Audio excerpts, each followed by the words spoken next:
ગઈકાલે રાજકોટથી એક બનાવ સામે આવ્યો હતો, જેમાં તોલમાપ વિભાગના લાંચા અધિકારી દ્વારા એક વેપારી પાસે લાંચ માંગવાની વાત સામે આવી હતી, જેમાં ભોગ બનનાર વેપારીએ રાજ્યસભાના સાંસદ રામભાઈ મોકરિયાને આ અંગે જાણ કરી હતી. સમગ્ર બનાવમાં આજે નવી વિગતો સામે આવી છે. શું છે આ વિગતો જાણીએ અહેવાલમાં. જય હિન્દ. BSI TV ન્યૂઝ પર આપની સાથે હું છું નિધિ ગઢવી.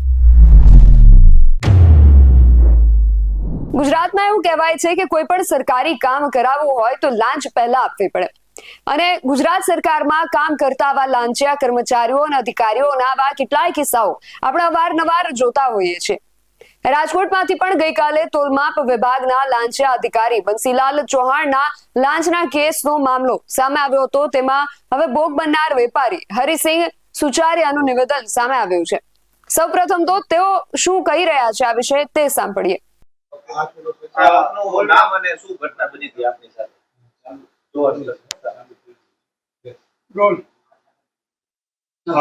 वाहेगुरु जी का खालसा वाहेगुरु फतेह। मारू नाम हरिसिंह ईसरसिंह છે, સુચારિયા લેન્ડ છે. હું ત્યાં હીરાસરમાં કુલર હોમ એપ્લાયન્સીસનો યુનિટ ચલાવું છું. 5-7 દિવસ થયા હું મહારાષ્ટ્રમાં ફંક્શનમાં હતો. ગુરુદ્વારાના મારા લગ્ન પ્રસંગનો ફંક્શન હતો. જેવો કાલે હું આવ્યો, હું લગભગ 1-1.5 વાગે ફેક્ટરીએ પહોંચ્યો.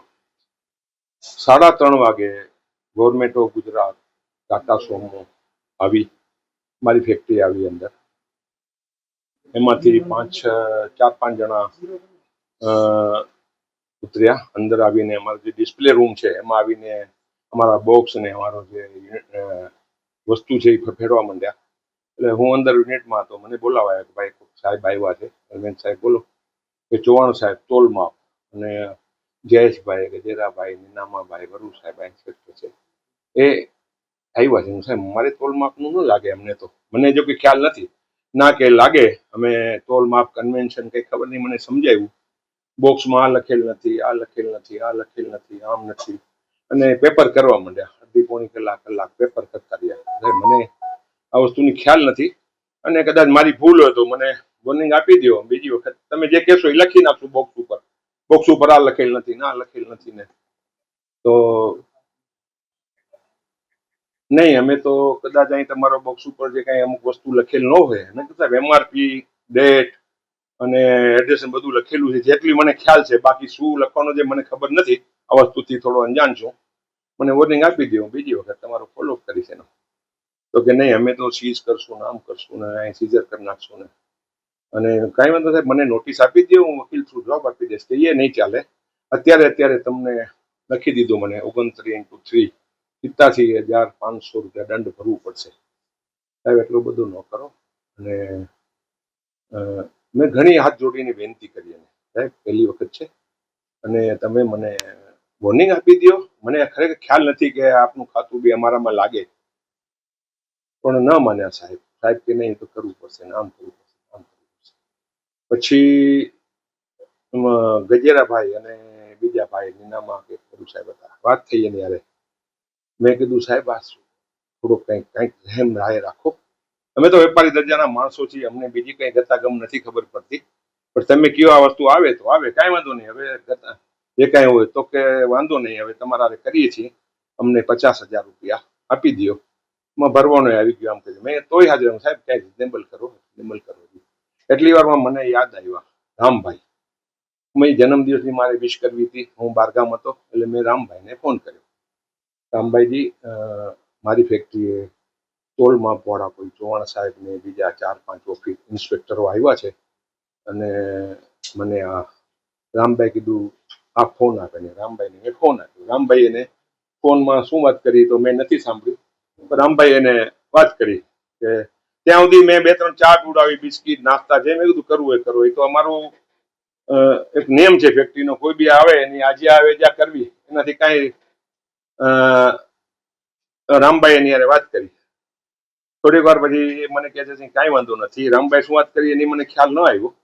મને પાછો ફોન બંધ થઈને આપી દીધો. તો મને કે હવે તમે 37,000 રૂપિયા આપો. સાહેબ 37,000 રૂપિયા એટલે કિંમત થાય, અને અત્યારે મારી પાસે પૈસા નથી. ના, પૈસા તો અત્યારે આપવા પડશે. પછી મેં ખિસ્સા ફફેડ્યા અને 23,500 ખિસ્સામાંથી નીકળ્યા અને 12,000 આજુબાજુમાંથી ઓફિસમાંથી ભેરા કરી. ત્યાં સુધી કહેતા તમારો માલ ચીજ કરશું, હાલો ફેક્ટરીમાં આટા મારવા માંડ્યા, આમ ફેક્ટરીમાં આટા મારવા માંડ્યા, ફોટા પાડવા માંડ્યા અને બોક્સ લઈ અને આ નથી લખેલું, આ લખેલ નથી ને. એટલે અમે તો શું કહે સાહેબ, વેપારીને સમાધાન જોતું હોય, બીજી કઈ લપમાં પડવા માંગતા ન હોય. અમે એટલે 37,500 નો કવર બનાવીને મેં એને આપી દો. એટલી વારમાં પહોંચ બની ગઈ અને 12,000 ની પહોંચ આપીને નીકળી ગયા. અને હું મારે થોડો કામ હતો, હું નીકળી ગયો. મારા ઘરે પોતો મારા સાથે હતો ને થોડો તાવ જેવું હતું, હું નીકળી ગયો. એટલી વારમાં રામભાઈ ફોન આવ્યો, ગરસિંગ પતી ગયો? હા સાહેબ પતી ગયો છે. 12,000 રૂપિયા લોકોએ મારી પાસે પહોંચ આપી. બીજા કઈ લઈ ગયા? હા સાહેબ. 25,000 રૂપિયા લઈ ગયા છે. તો કે મને હજી નંબર દે એનો, મારે એને ધન્યવાદ કરવા. મને એમ કીધું. મેં કીધું ઠીક છે. મેં નંબર આપ્યો, મેં ભરાડભાઈ નો નંબર આપ્યો. તો રામભાઈએ જે કઈ કીધું હોય એની તો મને ખબર નથી, શું એને ઝડકાયું ને શું એને કીધું હશે મને ખ્યાલ નથી. એટલી વારમાં મને રામભાઈ નો પાછો ફોન આવ્યો. રામભાઈ મારા જૂના સ્નેહી છે, મારી યારે બહુ પ્રેમ છે, એક જ ગામના છીએ અમે. તો એનો ફોન આવ્યો પાછો કે હરસિંહભાઈ ક્યાં છે? મેં હું નીકળી ગયો છું. એ કે પૈસા પાછા આપવા છે. મેં બહુ તતરાયો દસ એને કે આવી રીતે તમે પૈસા લઈ આવ્યા છો, શરમ નથી આવતી? મેં સાહેબ હું તો નીકળી ગયો છું. કે વાંધો નહીં. તો એ લોકોનો નિનામાં કે કોઈનો ફોન આવ્યો મારા અકાઉન્ટન્ટને, હરિભાઈ કરીને અકાઉન્ટન્ટ છે મારો, એને ફોન આવ્યો કે તમે આવો એરપોર્ટ પાસે ઉભા રહ્યો અને હું તમને 25,000 પાછા આપવા આવીએ છીએ. એનો ફોન આવ્યો એટલે હું તો નીકળી ગયો હતો. એ એરપોર્ટ ઉપર ઉભા રહ્યા અને 25,000 રૂપિયા આપી અને વયા ગયા એ લોકો. સાંસદારે વાત કરવા છતાંય તમે 25,000 રૂપિયા તમારી પાસે માંગણી કરી કે તમે આપ્યા, સેટલમેન્ટ કરીને 25 આપ્યા, કેવી રીતે વાત માંગ્યા? મારી કઈ બીજો રસ્તો નતો મારી પાસે. મને કે આ સીઝ કરશું બધો માલ, તમારો આ કાયદો લખેલ નથી, 7 નેમ લખવા પડે બોક્સ ઉપર, આમ નથી ના નથી ને. એન્ટી કરપ્શન બ્યુરોમાં 87,500 રૂપિયા માંગતા હતા પેલા. એક ફોર્મ ના 2 ફોર્મ છે એટલે આમ જઈને બસ 87,500 ક્યાં ભરવા પડે. મને આનો વકીલ કોણ હોય મને એ ખબર નથી. એટલે વકીલને કહીને મને તમે નોટિસ આપો, હું જવાબ આપી દેશે એનો. નહીં અત્યારે જ અમે પૈસા તો ભરવા જ પડશે અત્યારે. એસીબી માં ફરિયાદ કરશો? એન્ટી કરપ્શન બ્યુરોમાં તમે ફરિયાદ કરશો? મેં કઈ વિચાર નથી. સાહેબનો કઈ ફોન આવ્યો તો કાલે, પણ હું અટેન્ડ નથી કરી શક્યો. કેમ કે સાંજે મારે 7 વાગ્યાથી પછી મારો ફોન બંધ હોય. હું પ્રાર્થના કરતો હોઉં છું અને સવારે 9, 9:30 ગુરુદ્વારે થઈ ગયા. સવારથી ફોન ચાલુ થઈ ગયા છે. અને શું કાર્યવાહી થવી જોઈએ આવા અધિકારીઓ સામે? હા, શું કાર્યવાહી થવી જોઈએ આવા અધિકારીઓ સામે? હવે અમે તો વેપાર કરીએ છીએ પ્યોર. આવો ભોગ અમે બનતા હોય છે ગમે ત્યારે. ઘણા ખાતા વાળા છે, મારે કાંઈ કોઈનું કેવું નથી, બધાને બધી ખબર છે. આ તો રામભાઈએ થોડી હિંમત કરીને આ લોકોને તતરાવ્યું છે. અમારા જેવાનો હાથ જોડવાથી કામ જ નથી થતો. અમે તો ખૂબ હાથ જોડ્યા ને સાહેબ, આ પહેલી વખત આવ્યા છો અને આવી રીતે તમે આટલો અમે ચલાવી છે. અમે ત્યાં લંગરે ચલાવી છે. અમે ત્યાં મારે ત્યાં 200 માણસો કામ કરતા હોય. આ વેપારીનું કહેવું છે કે તેમણે રામભાઈને ફોન કરી આ બાબતે જાણ કરી. રામભાઈએ અધિકારીઓ સાથે વાત પણ કરી.